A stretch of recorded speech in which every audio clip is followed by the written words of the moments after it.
Okay, so this lecture is going to talk about another portion of the Understanding Rhetoric Research More Than Detective Work chapter, which I believe is issue number 5.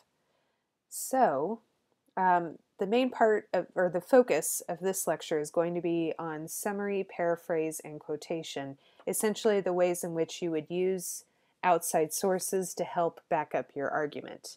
And these are the three main the 3 ways, I should say, not even main, that you would use. And depending on what you're trying to do with the source, one of these methods is more appropriate than the other. So we're going to go through these 3. Okay. So the first one is summary, which essentially is using your own words to briefly explain a larger passage or an entire book. It really just depends. Often used to give a reader the context of a particular source before quoting it more specifically. So a lot of times what would happen is a person will introduce the source by summarizing it in 1 to 2 sentences, and then they will transition into a more specific paraphrase or quote from that book. So in this case, the example is Eric Schlosser's Fast Food Nation explores the fast food industry operation and its effect on American society. So think summarize, sets up context, and provides background information, which is exactly what this statement is doing. Okay, so the second thing you can do is you can paraphrase. And paraphrase is usually used to be more specific about a particular argument, right? So in this case, it conveys the author's idea using your own words. And unlike a summary, a paraphrase is about the same length as the original. So if there's a point that a particular author makes that you would like to restate, then you would use your own words to communicate that idea. Paraphrase is more specific than a summary. So think summary, context or background, paraphrase usually for a specific point or concept. So here's an example from the Gettysburg Address. The original is 7 years ago, our fathers brought forth on this continent a new nation.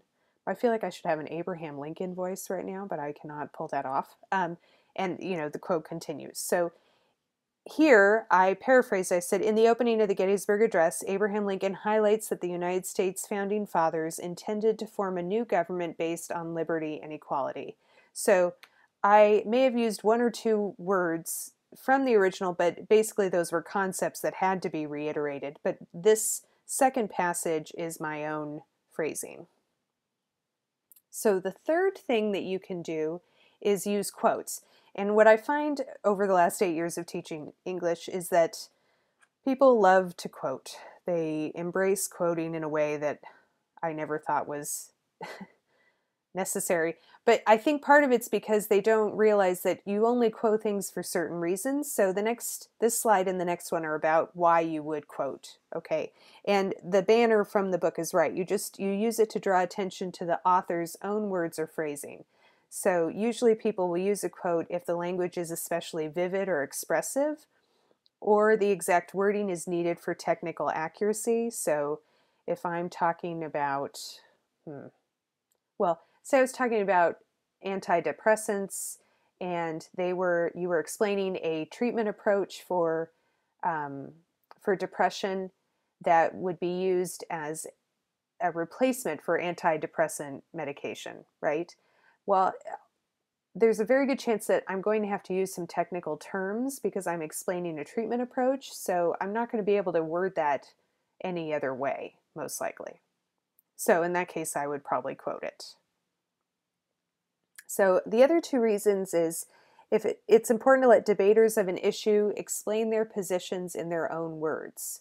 So if you feel like you have 2 people who are on opposite sides of the argument and you quote one of them, then there's a good chance you probably want to quote the other one also and let them both have their say.